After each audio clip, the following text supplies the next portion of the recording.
Hey guys, welcome back to the channel. My name is Chris. Thank you so much for joining me. It has been a little while since I've uploaded a video, and guys, I apologize for that. But you know, life happens, and there's a couple things on why there hasn't been much content coming out of this shop in a while. And one, well, I work for a retail supermarket, and I've been with them for about 22 years.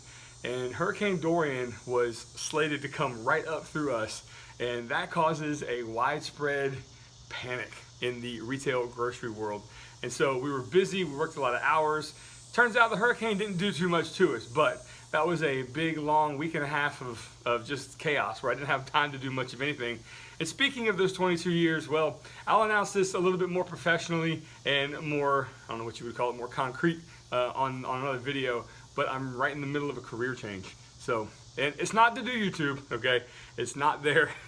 But I have a wonderful opportunity that I'm going to take with another company, and that's coming up here in the near future as well. So to get all of that worked out logistically, it just hasn't been time to make a video. However, I do got one for you today. It is, well, it's a coffee table.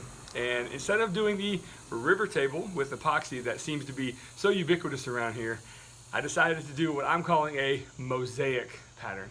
And so you're going to see what I'm going to do is I'm going to cut a bunch of pieces up and, well, just watch the video. So without further ado, let's get to it. I hope you enjoyed this one. Thanks for joining me.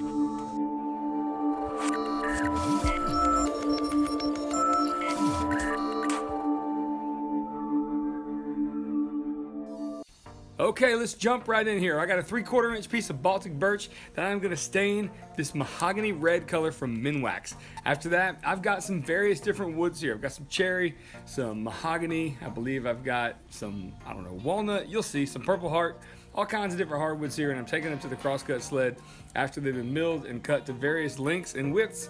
And then I'm gonna take them and angle them, as you see, making a variety of angles.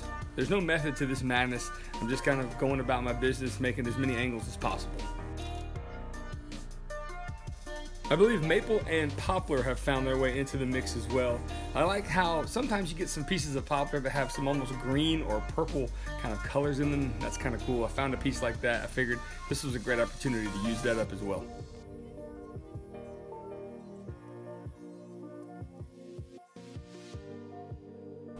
All right, so here are all the pieces laid out on the mahogany stained board, and this process took forever. Not forever, because I'm done with it at this point, but you know what I mean. I was taking and breaking all the edges on these pieces with the sander, just so those little burrs and little bits didn't pop up through. Didn't want those unsightly things in the epoxy mix when it was all said and done. Finally finished here, and yes, I have a chaotic pattern, a mosaic pattern, and that is what I'm going for, but it's a little too, well, I don't like it. And how I'm gonna fix that? Well, I'm gonna give the edges of the entire coffee table an actual flat edge. So both sides will be parallel with each other. As you see, it's still chaotic, but that flat edge on top, bottom, left, and right gives me a bit of a more refined piece.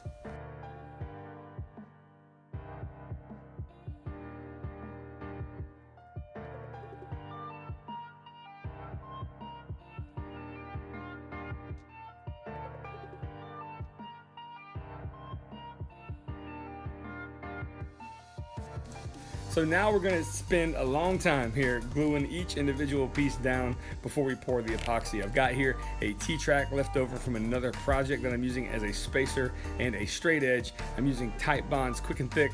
This is a white glue, a PVA glue that's really fast drying and dries crystal clear, which is perfect for this application. I don't need to apply a whole lot. I'm just basically needing to keep these pieces in place. Once the epoxy is poured, of course, nothing is gonna move after that. But this process took a long time, not gonna lie. I repeated this process over on the next side and the right and left edges as well with the spacer blocks, and I just glued them all down in one evening. Probably took about an hour, and yeah, it was pretty satisfying to see how it looks when it's all said and done. And once I got everything in place, I was pretty excited to pour the epoxy. But first, of course, we gotta make a trough or a tray for this, and we're gonna do that right now with some Baltic birch.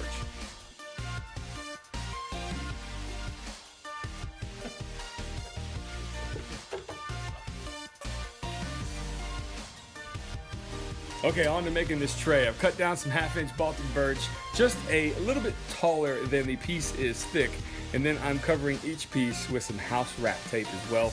This is gonna help release the mold when it's all said and done. Pretty simple process. If you've seen any type of epoxy pour videos, you know how this works.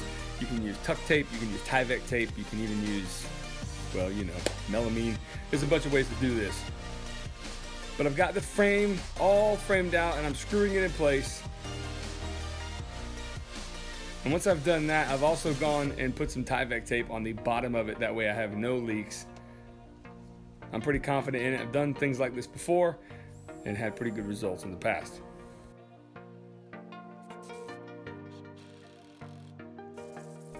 At this point, I'm taking some compressed air. I'm getting all the dust and bits out of these nooks and crannies here before the epoxy is poured. And again, here is also the process of putting that tape on the bottom edges. That way there are no leaks whatsoever.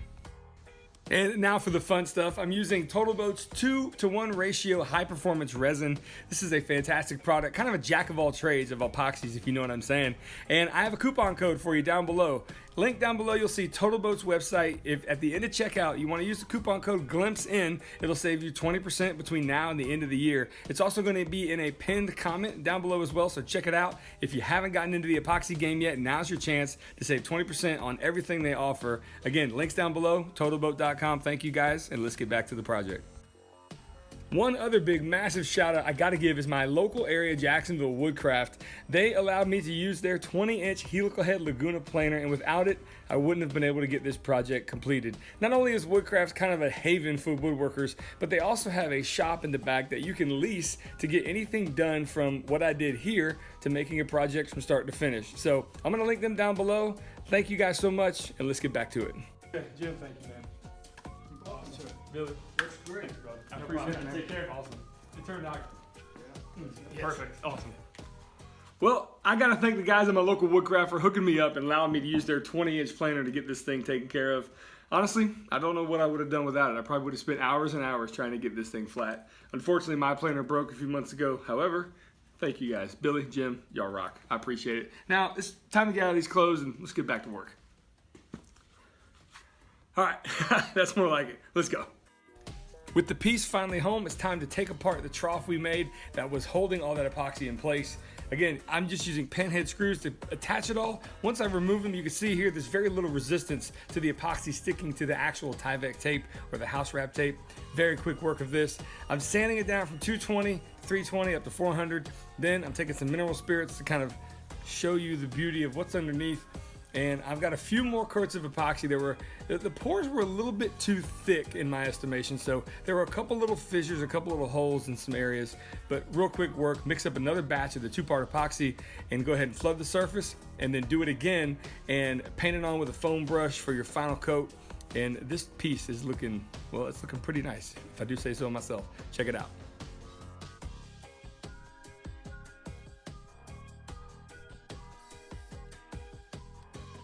Of course, now it's time to put some legs on it. I bought this 4 set of legs from a shop here called Ecorelics. It's a massive 50,000 square foot salvage yard here in Jacksonville, Florida. You know what? I'll link them down below too if you want to check them out. They have a really big selection of table legs, and I got these from them. And I've cut off about 4 inches of it to make it the right height for a coffee table. And here's a quick little trick I'm going to show you where I want to put some reference pins in the area that I'm going to install each leg. So I've taken a small copper nail and I've hammered it in about halfway. I take some snips and I go ahead and snip off the end. I then make sure everything's level and straight. I then take the leg exactly where I need it and hammer it in place. And I'm essentially going to transfer those marks into the leg, as you see there. And the reason for that is I'm going to use rather thick dowel joinery to join the legs to the base. So I've taken here a 3/4 inch Forstner bit and I'm drilling down roughly about 1/2 inch.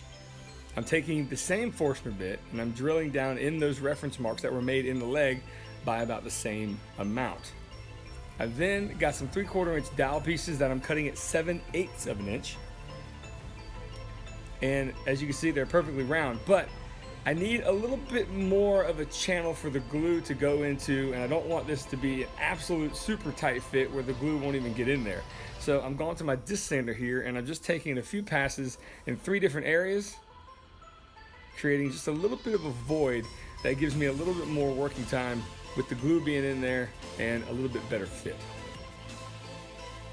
And installing the legs goes as follows. I take those dowel pieces with glue in the hole.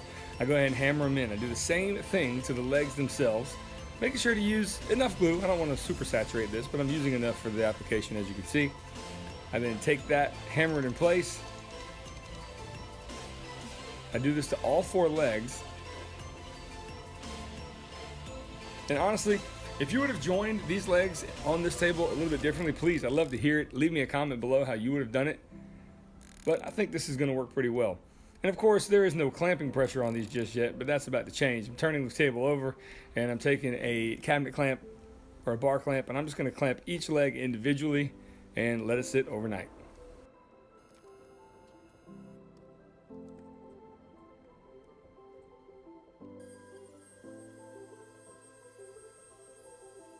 So the legs are finally dry overnight. It's the next day, and I am sanding the surface to a final grit of from 320 to 400.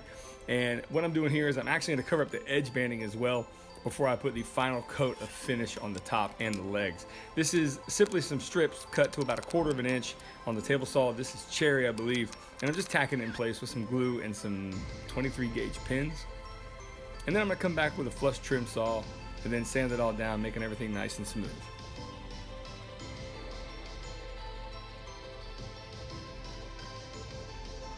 So in years past, for finishing techniques, I've used polyurethane that was designed for flooring, and this is no different. This piece is going to get beat up a little bit, you know, having actually kids, whatnot, sit on it as a bench. And so I'm using the same technique here, going back over the surface with some flooring polyurethane. I did 2 coats, a light sanding in between, and this thing turned out stunning. And the family loves it, as this project was actually made back in November of 2018. I finally got around to editing this video. My shop looks a little different here than it does now. Well, that's your answer, that's why. But this thing turned out great. The family loves it, they still use it. It's a centerpiece, they talk about it when people come over. I wanna know what you guys think of this idea. Let me know in the comments, and thank you for joining me. Well, there you have it, guys. I really hope you enjoyed this video. I hope you got something out of it.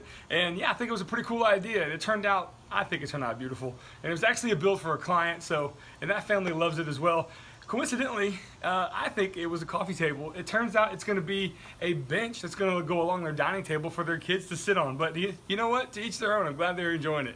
So guys, thank you again for joining me for this video. Again, I'm going to post something here in the next few days, maybe a week or so, about what's going on in terms of my career and where I'm going and all that. So stay tuned for that announcement as well. And again, sorry for the delay, but I really appreciate you guys sticking with me and being here till the very end. Y'all have a wonderful day, and we'll see you on the next project.